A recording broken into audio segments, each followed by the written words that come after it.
Hi, this is Ed in San Diego. Today is July 9, the year 2026. We're awaiting arrival of our special guest, Ron Cooper.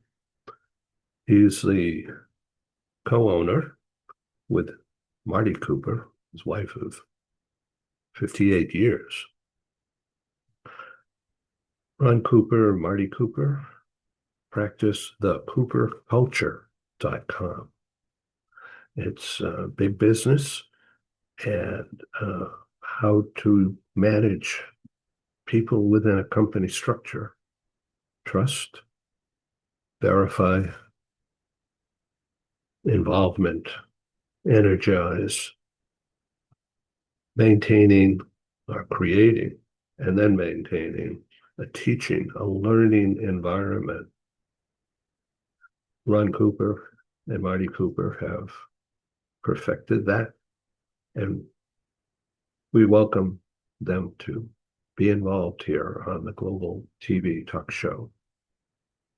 We'll be right back with our program today, July 9. Thank you. Okay, we're back. Welcome to Global TV Talk Show. We're joined by Dr. Ken Lloyd from Los Angeles and Ron and Marty Cooper, the cooperculture.com from the Washington, D.C., Maryland area. Ron Cooper, welcome, and thank you for being on this extended series of conversations, now 18 months strong, and certainly want you to keep coming up with great ideas and join us. And our goal here, I should say my goal here for this program is to get it visible in every country around the world, to reinvigorate and to re-strengthen and sometimes create better international business relationships for today and, of course, tomorrow. So the clarity of what you typically speak about, Ron Cooper, and the cooperculture.com on topics such as workplace ethics and workplace communications and talent care, my phrase, total talent care, to further establish the company setting as a university, a learning center.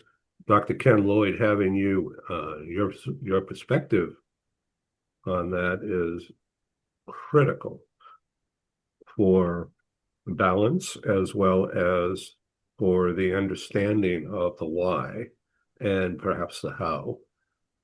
Is that okay, Ken? That is okay. Thank you. Always enjoy listening to Ron, and not just listening, but communicating with him, because he is a great listener as well as a great speaker. So always enjoy these sessions. So, Ron, as I understand it, your main topic today is about AI or overuse of technology. Well, and it yes, it can. Let's do talk about the potential overuse of technology. Let me set a groundwork here, Ed, that you alluded to it in the beginning, but culture, company, family. Let's just, for the sake of conversation, assume, and let's say the groundwork is we have established a foundational value system that we will always be legally, ethically, morally upright. That's foundational. We will never violate that at all. Now, beyond that, how do we communicate well with each other? And I think no matter what age you are, Gen X, Y, Z, millennial, boomer, doesn't matter what you are, who you are, what age bracket you are. It doesn't matter what part of the country you are in. There is a foundational principle that every one of us is, it kind of exists within us. We want to feel respected, accepted. We want to belong. And technology can be very good in helping us to work with others. But if we over rely on Excuse me. technology, and what I mean by that is I frequently refer to email as faceless, voiceless. AI can be very good in terms of stimulating thinking, but in my opinion, AI, these Zoom meetings should never replace what I consider is the belonging part of one-on-one relationship.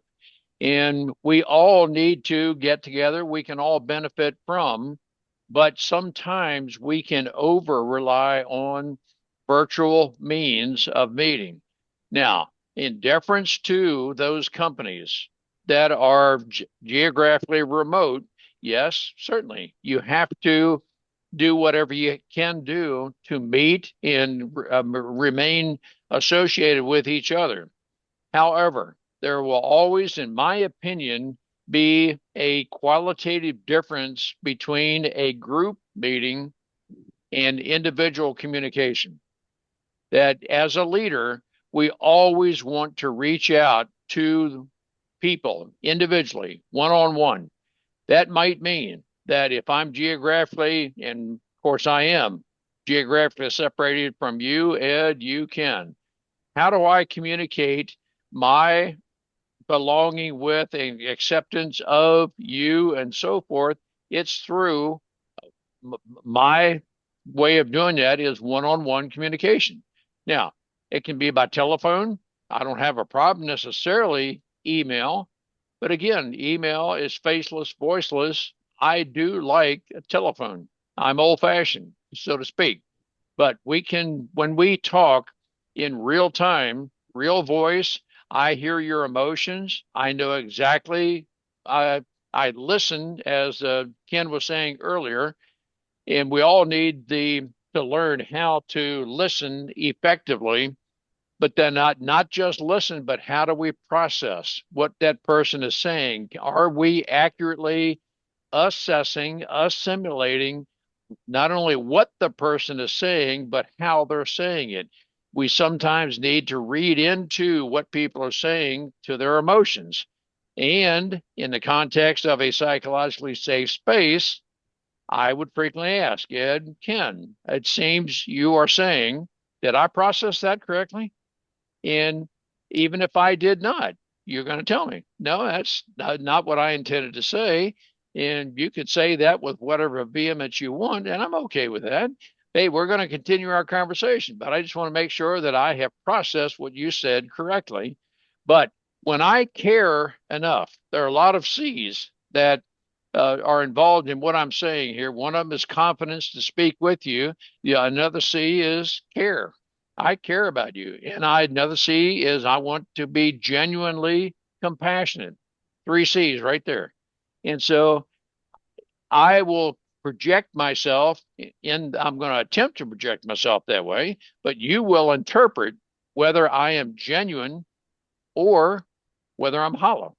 And I hope it's not the latter, but if I am coming across as hollow, I want to take the time to assess that because I want to be a very genuine person.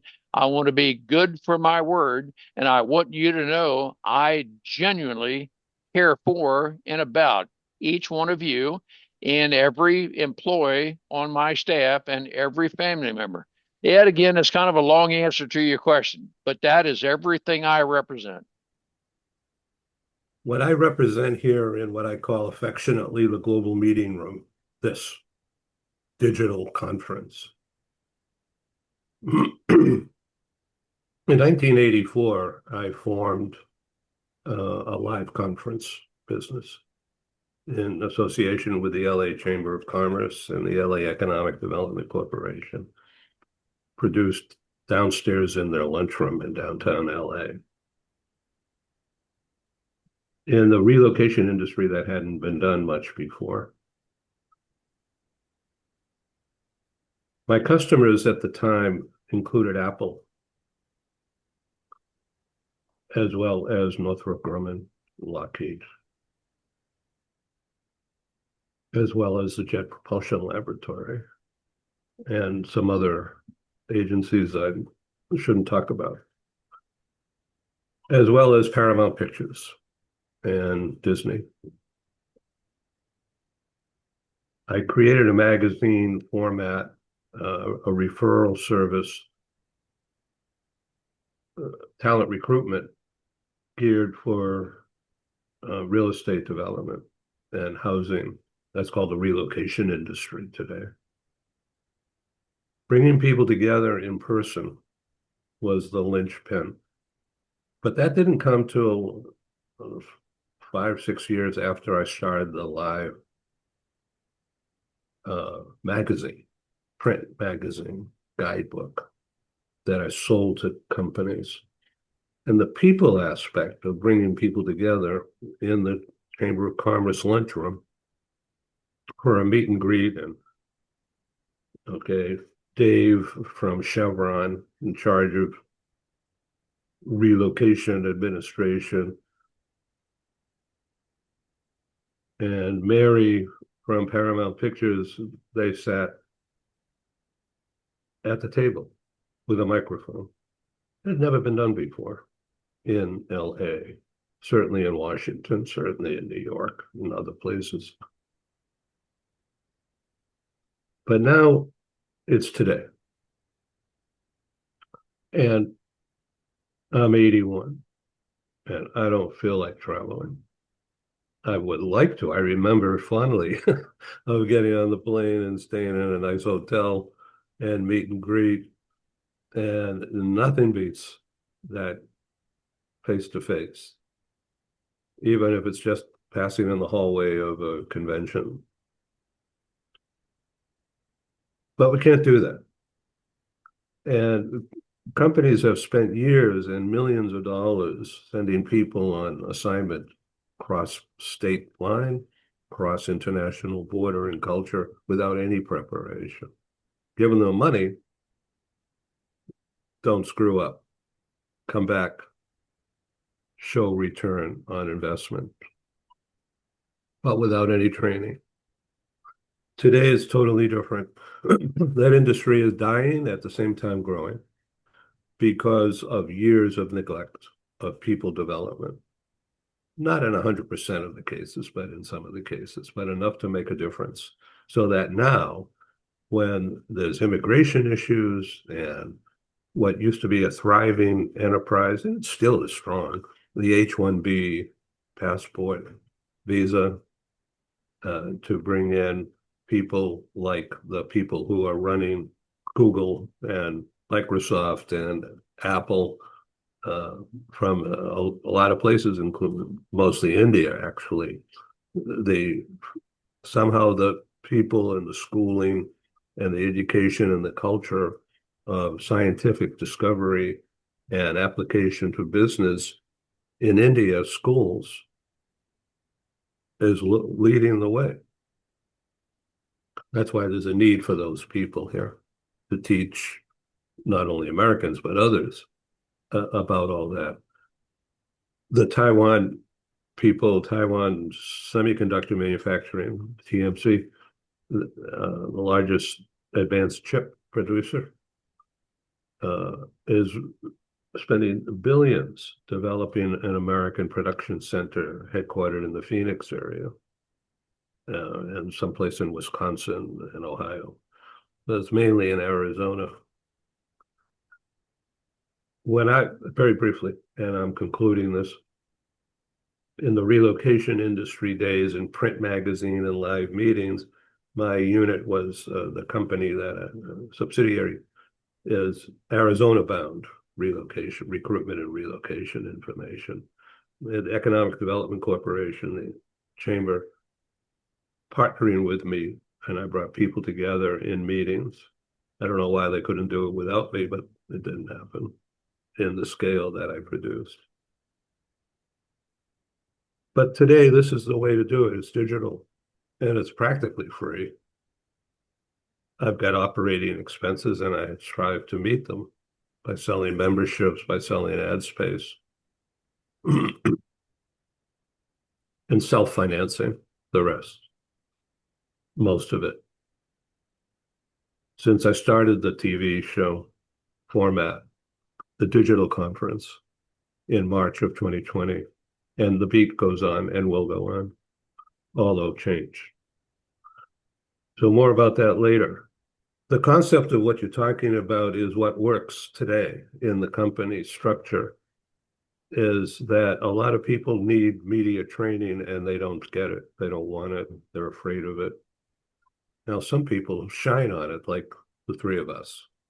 We're comfortable. We know it's okay to use my fingers like this, not scare anybody, and get the idea across and ask a question. This show is not rehearsed. Certainly, I have your notes run, and I've asked Google and AI to give me more information on these topics. But the real communication is not AI, it's you and me and Ken. And then the feedback from the people who are watching this subsequent viewing beyond this live recording session. Ken, tell us about what you're doing today, if you can, and how it relates to what Ron's issue is today about over-reliance on tech in employee communication. Isn't that correct? Ron, did I say that right? Yeah, sure. But primarily today, it's doing more writing, of course, and working individually with employees and former employees as they plan out the next step in their career.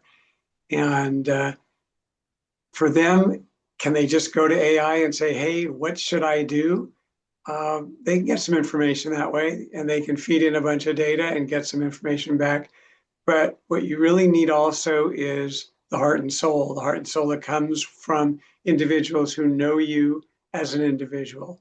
And that's based on, just as Ron was saying, communicating with people, not just to them, not at them, but with them, and understanding them as individuals, their needs, their values, their hopes, their goals, their strategies, to really get to know the people that we're working with. That is the best way, if you will, to provide leadership and guidance to them. So that all really ties in.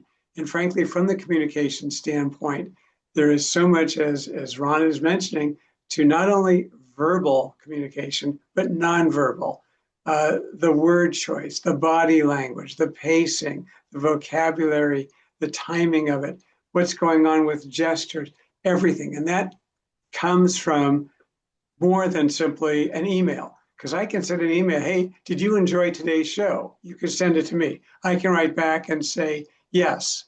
Okay, that's my email to you. But did I really say yes or yes or yes? But I go, yes. In other words, communication is much more than words. And in fact, there's research that shows that the nonverbal aspects of communication are more impactful than what is actually being written or spoken at the time. So to be aware of that, to bring that into the process.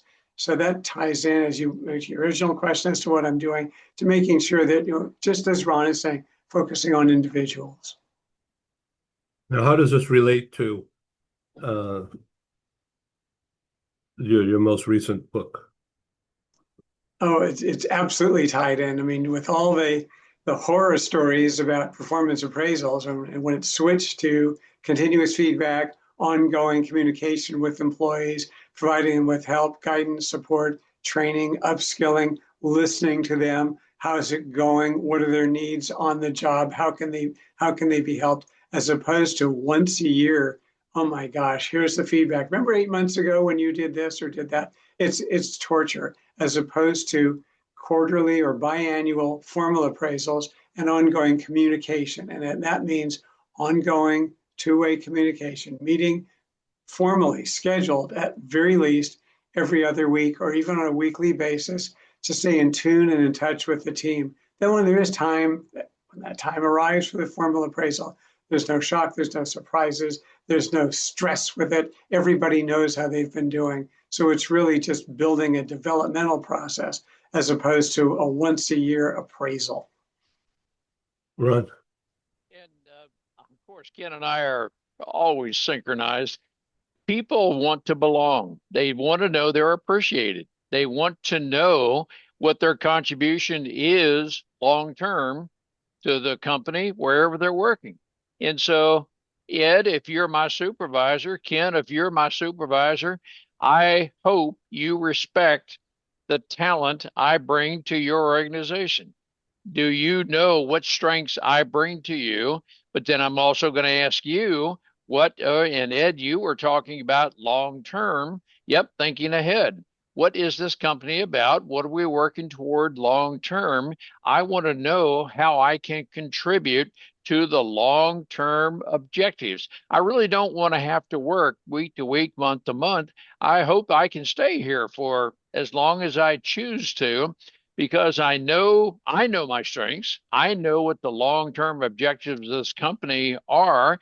And Ken and Ed, if I'm working for each one of you, you know who I am. I know that you respect me, and we work well together. I feel very much a part of the company. I feel you respect me. I respect you, and we are moving together as a team. That's so much of what I in the military mindset is all about. When we're functioning as an integrated team, we can be very different, but yet we're functioning as an integrated team. And I will tell you, as an integrated team, I want people who are different from me. That when we are functioning as that part of the team, yes, Ed, you represent some traits I don't have. Ken, you represent traits I don't have. And I know that when we're functioning together very effectively and communicating really well, Ken, you said it so well. Yes, when we are real time communicating, you hear the inflection of my voice. And if you are looking at me on TV, you can see exactly what the expression of my face is. And through that, through the nonverbal, you can generally determine if I'm a genuine person or whether I'm being hollow. But when we have it's just foundational in our being. We want to be relational, genuine, and so forth. We're going to do whatever we need to do to adapt to that while, again, still holding on to the foundational beliefs. We will always be legal, morally, and ethically correct. We'll never violate those principles, but I'm certainly willing to change other things to communicate well, to ensure that we relate better. This is great conversation and simple and meaningful. This program is not political. It is business, strictly business. However, we operate in a geopolitical environment, and I'm not being critical when I say what I'm going to say now. President Trump is a great leader, in my opinion, in terms of organizing things behind the scenes and then somehow getting them to work. Seems like it's like a wrecking ball from the outside looking in, and yet from my view, totally understanding that he can't tip his hand. It's so public, cameras, reporters, and yet it's a personal business. Look what's going on there in Europe, right? I mean, in Turkey right now. You and I have no idea about what's really being discussed. But the tidbits of things like suddenly President Trump okaying a licensing deal for Ukraine to develop these super advanced, sophisticated defense systems to protect, maybe too little too late, all the bombings and attacks that have just been going on when they're supposed to be bringing this war to an end. It's the exact opposite. Same thing now, apparently. Of course, we don't know for sure, but apparently happening in the Gulf. Should we be afraid of getting bombed here by Iran? Yeah, I think we should be afraid of it and take all measures. So we have to trust. The same thing now in the organizations that you're talking about, the both of you. Uh, the C-suite is trusting the mid-managers to get their act together and learn how to do video communications combined with the printed word, combined with the audio, and personal tete-a-tete. But across border, across cultures, across time and space, across generations, you can't do that in person. You have to use this. So I'm going to say that this show and others like this, lots of shows, not competition, but just in the availability, free, is the answer to getting people who are not like you and me to pay attention and to upgrade, upskill, retrain. Philip Berry calls it rebranding. Ron Cooper, how do you coach executives to change their ways and use modern tactics and climb down from the perch to make talent, particularly Gen Z, feel more wanted? And Ed, I'm going to address several aspects of what you just said. I want to say very briefly from a military perspective, should we be afraid that we might be attacked? I'm going to tell you, not afraid. We need to be vigilant. And the vigilance has to do with being aware of, and through intelligence and so forth. But I'm not going to lose sleep over literally the possibility of being firebombed or something of that nature. I believe in our military. I believe in our intelligence. I believe in people getting along well enough as a cohesive, communicative team that we will articulate amongst each other as we need to, should there be a viable threat, that we will communicate that. But I do believe, and we're talking about the national will, would we have the national will to do whatever we need to do to deter an attack on us? And I think the answer to that is yes. However, I do believe, because as you were alluding, Ed, we are not a part of behind the scenes negotiations, but I do believe President Trump is the kind of person, a long term thinker. He is a master negotiator, and he is, because he's a long term thinker, I do believe we will be able to look into what the longer term projection is. Now, how can we as leaders help people to think ahead and think critically and get along better with each other? I think it's first off starts with an assessment. Where are we?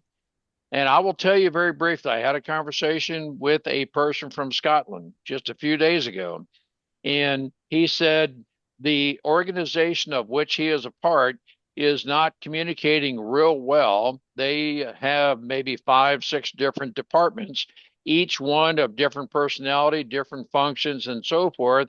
And they function well within their individual silos, so to speak, but they're not communicating well across the board as a total company. And I said, if I were to come in and he thought that I have a very viable potential solution to working with them, I would want to take the time to listen, assess where they are. And I would want to speak with the senior leadership to determine, well, what makes you think you're not functioning as well as you want to? And with that, what is your longer term objective? What is it you're trying to work toward? So I would, through listening, I have a proprietary method where I can help determine where you are currently, how well you're getting along with each other, how well you're communicating.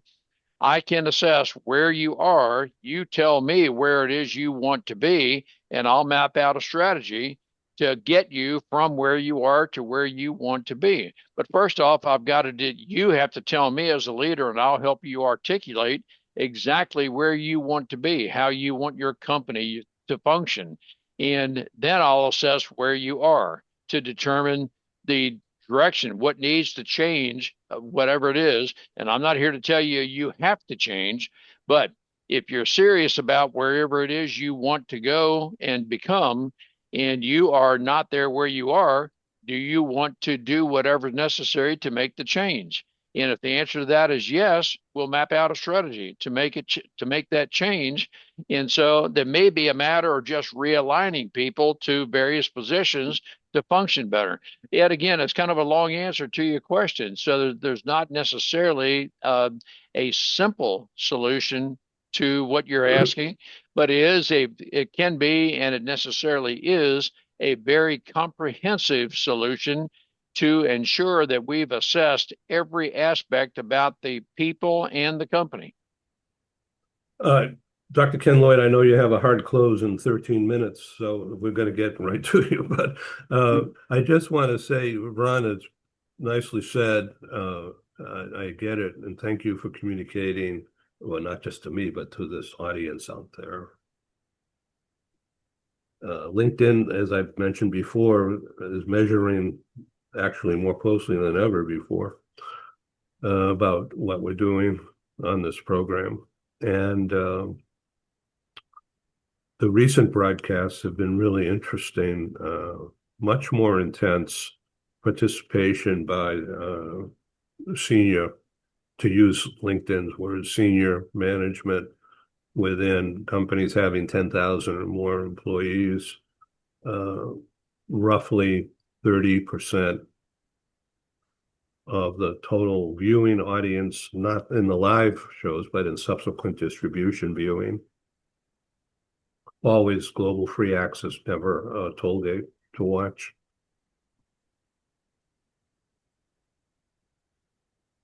%30 is a big number. And at the lower level of management in companies with 100 or more employees, so you get 10,000 plus, and then let's go down to 100, which seems a lot, considering my company is one. But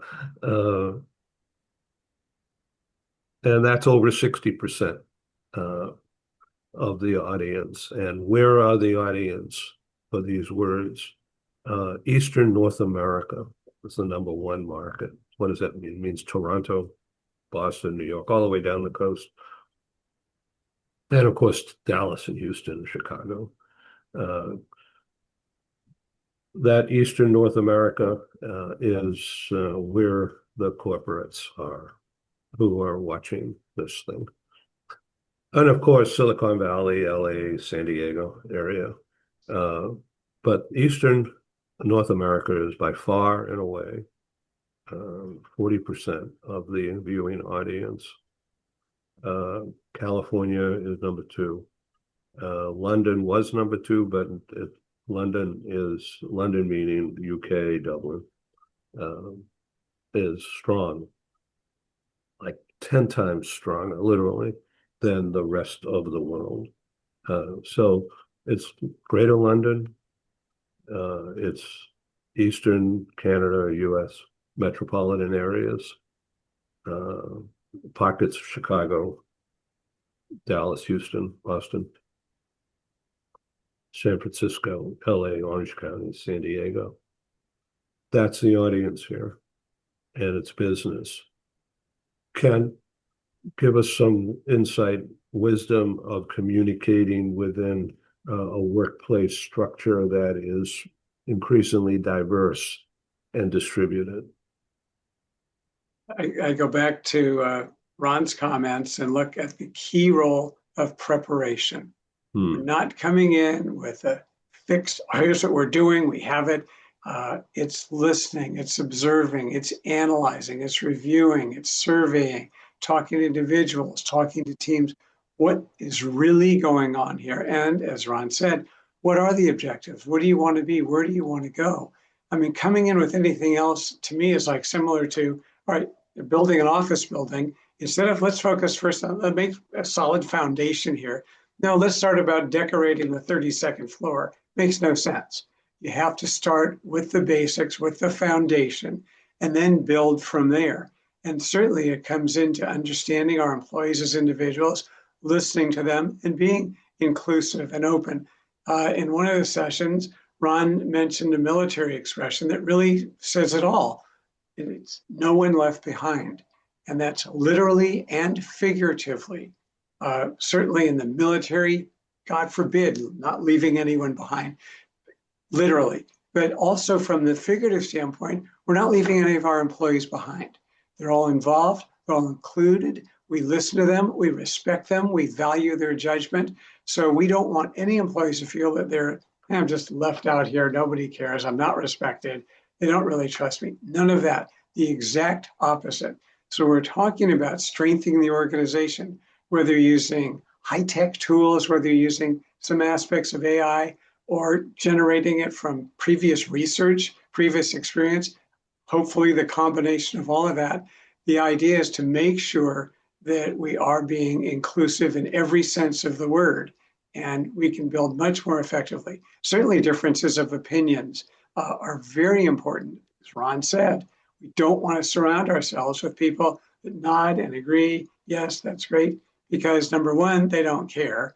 And number two, my ideas aren't always that great. I want to hear what other people have to say. I want to be criticized.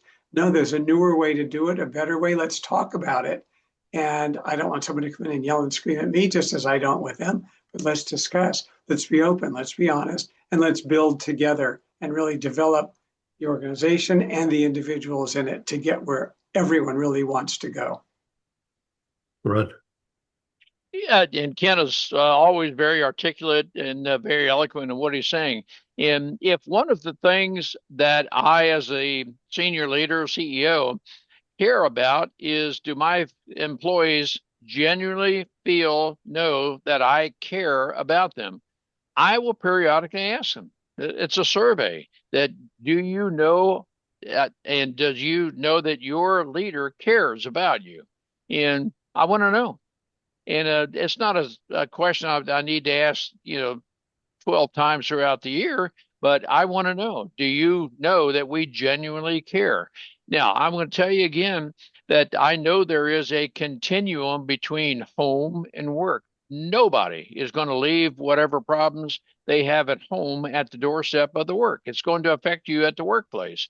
Do we care enough about what is happening in your home that we want to be available to help you work through anything? I'll never intrude on your personal life, but I want you to know I care enough about whatever's happening in your home such that you feel comfortable that we can discuss this in a total confidential private way.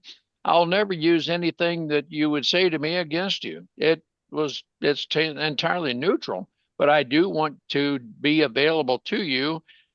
And life experience should include wisdom, and that wisdom should include the ability to help a person get through whatever challenges they may have at home. And so we may not be the right person, but I want you to know that I care enough about you. I'll connect you with the right person because I care.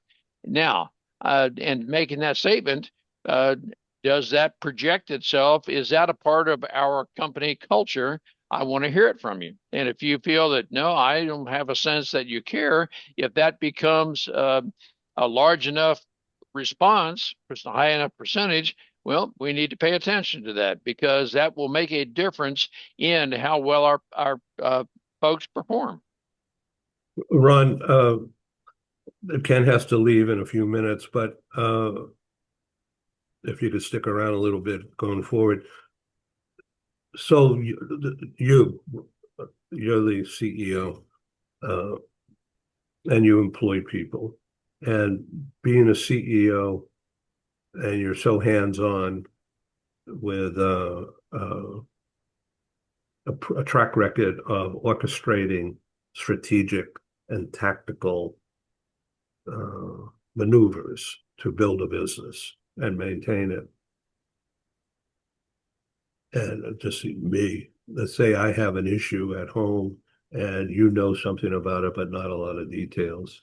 And yet you have a multi-million-dollar investment and I'm one of your junior executives, let's just say, and you know that I'm not going to perform well, and yet you demand that I do. You expect that I do. That's a conflict right there. And so what tool would you use to just use me in that hypothetical example to break through and make us a team more or get rid of me? Ed, oh no, not definitely not get rid of you. No, the very first thing I would do is, Ed, I just have a sense, maybe something is maybe challenging you. It's just my sense. I don't know. I just have a sense. Would you be willing to talk with me at all about that? If my sense is wrong, tell me. However, if my sense may have some credibility, would you be willing to discuss this any further with me? And I'm going to leave it at that. And it's up to you, Ed, whether you say yes or no. But I am telling you by asking, I am willing to discuss this. Now, totally up to you. I cannot make you, and I don't want you to feel obligated because of any hierarchical difference between us. I merely want to be available to you. I know of the continuum between home and work. And if you feel comfortable, we have the trust between us. I want you to feel comfortable to discuss it with me, but it's totally your choice. And so I know with some people, they would feel very, very reluctant to discuss anything because, wow, this is really, really personal. I've got to have a job to pay for and so on and so on. I want you to know your job is not at risk at all. I want to be available to help you. And Ed, I think if we project that as leaders and that becomes a part of our culture, we're going to have people who will say, I know you genuinely care. There are very few organizations who have this care about them and being genuine. And so I'm very interested in any thoughts Ken has, knowing there's maybe a minute or two remaining.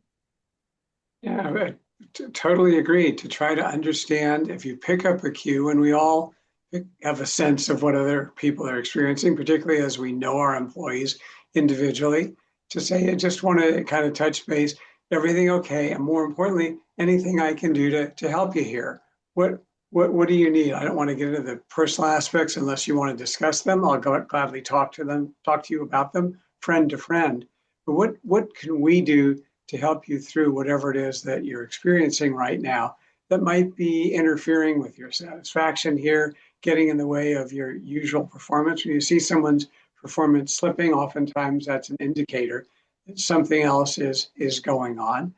And that's a situation where you're not going to get your answer just by going to AI. This is where you, as a human leader, will need to try to understand your employees as individuals. What do they need? Where are they coming from? There is that difference between wisdom and knowledge. Knowledge, I can have all the knowledge in the world. I can have all the facts there. Wisdom is different.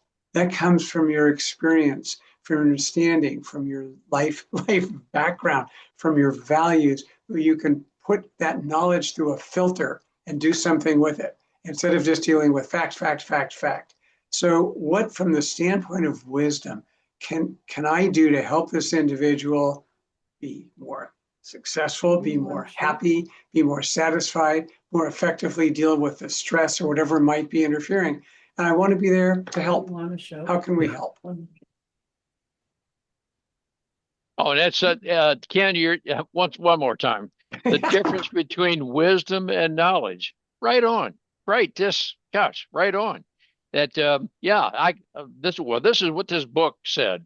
Well, okay, yeah, I'm happy to know that. but I would like to know from your evaluated life experience. That's what I learned best from. And so I'm very interested in how you process what you have been through and how did you deal with. And that book is not going to tell me exactly how you dealt with that, because as you and I converse with each other, you're going to make a statement.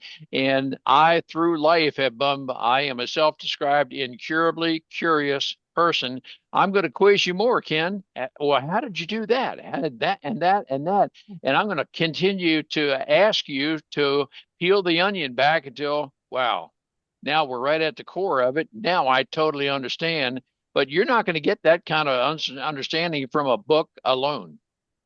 Correct. Thank you, Gentlemen, guys. I'm so sorry. It's my hard stop. I totally enjoyed speaking with both of you today. Look forward to seeing you soon, and just be well. Thank you, Thank you, Ken. Ken. Have a good one. Ron, I thank you very much for participating in this unrehearsed conversation. No, Ed, it's always good. And yeah, we can start out with a basic premise of something to discuss, and then yes, the more we discuss, and I think what we're exemplifying is you make a statement, and yep, I can maybe build on it, maybe question it, doesn't matter, but we can continue with the conversation. And wow, I have learned more from your perspective, but I can always learn from, and I want to learn from other people. And I listen to what you say, may or may not agree with you, but even if we disagree, as we've said more than a bunch of times, hey, we're still going to go to the dinner table, and we're going to eat together, and we're going to communicate and fellowship well with each other, even though we differ on some opinions. Hey, it's all peripheral stuff. Breath of fresh air. Thank you. All right, it's all good, Dad. Appreciate it. Thank you very much. Take Have a care. good day. Bye. Okay, this is Ed in San Diego signing off. Thank you, Ron.